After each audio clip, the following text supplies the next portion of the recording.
Welcome back to IGN Live at E3 2013. I'm Damon Hatfield. Now we're going to take a look at Ryse, Son of Rome. Here to show us the game are PJ Estevez and Justin Roby. Thanks a lot for bringing the game by. Thank you. Yep. You guys must be very excited. Finally, this game has been a long time coming. You finally get to show the world, talk about it. It's an Xbox One exclusive and a launch title. Is that correct? Yeah. Yep. Later this year. Yeah, we got our collars removed.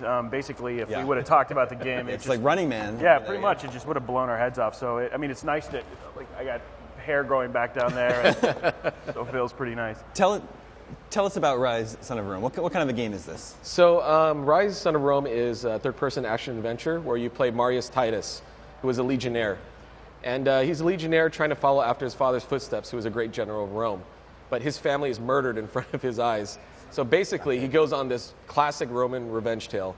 And he has to go kind of the depths of Britannia and back to Rome before he realizes his revenge is complete. So we have the gameplay up here. We'll pull this up on the screen. Yep. It's a very intense battle scene. Yes, so this is a level we haven't given it the final name yet, but it's called Dover. And it's supposed to take place in the cliffs of Dover on the shores of Britannia. And the basic idea here is that Marius kind of stumbled into being a leader. And part of the game is about the arc of this guy's life, right? He goes from being a legionnaire to a general. And so this is the point where he kind of gets his footing, and he's like, okay, now you see some of his, kind of ability to lead men into battle. And it's really about the human aspect. So we didn't want to make a guy who is a superhero and totally, invulnerable to all attack. So you'll see kind of coming off the ship when we go into what we call the shell shock moment, we really tried to push the emotion on this guy's face, right? And from the new CryEngine that we're working exclusively for Xbox One, we're pushing facial further than anyone's pushed it before. Immediately I noticed the game looks incredible. I guess this is the power of the Xbox One. Yeah, totally. And if you pay attention to the sequence coming up, we're pushing more particles, we're pushing more characters on screen. And then you have this moment here where it's like, okay, people saw the intro cinematic and they're like, okay, that's cool. But we're like, guess what? It's real time. Yeah. Here it is. The rig on Marius' face is the same rig as any cinematic. There is no difference between high quality facial in a cinematic and in-game now. It looks really, really good. Yeah.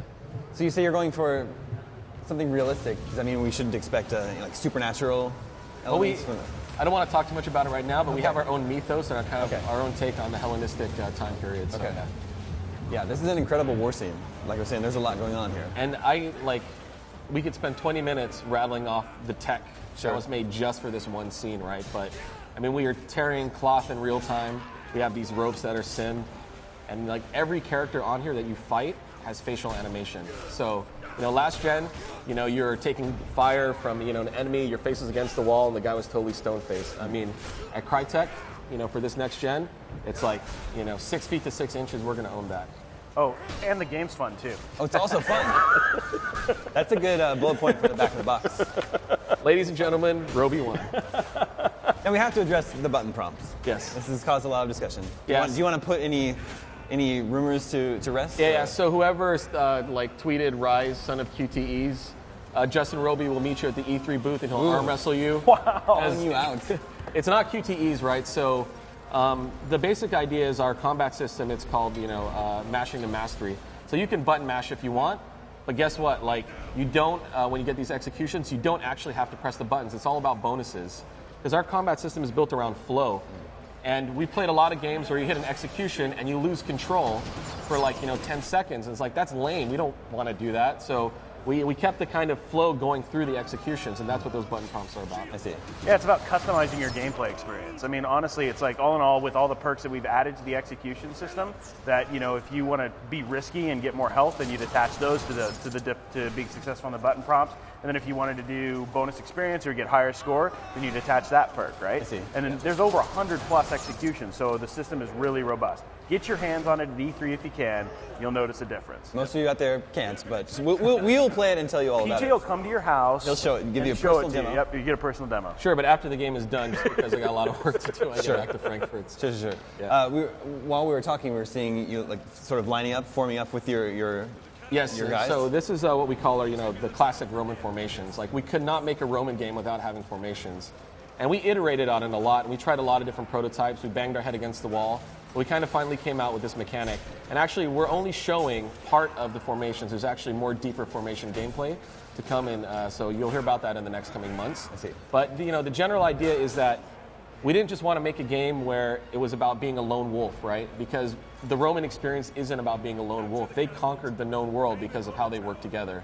So this is the whole aspect about being a general, commanding your men in a formation. And actually in the video that we're watching right now, you'll see coming up is you'll have the ability to use archers with Connect Voice to be able to cover you. So this is kind of this whole idea of through the controller I'm a warrior, but through my voice I'm a general. And you also can give commands to your troops, right? Yes. Order them to take out strategic targets. Here we have to destroy the tower, right? Yes, so I already ordered my guys to the catapult, and because I did that, now it unlocks this ability to get archer fire. So here we go. So you say, archer fire, I'm fighting, my archers take out my guys. It's kind of this quick strike.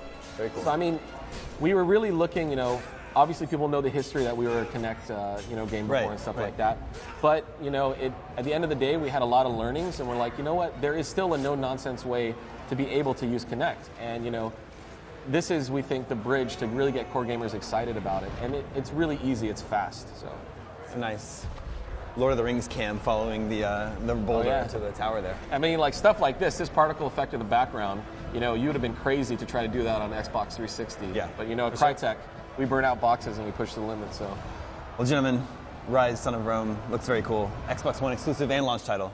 Yep. Coming November of this year. Yep. Thanks a lot for bringing the game by. No problem. You guys have a great E3. Stay tuned because Forza Motorsport 5 is up next.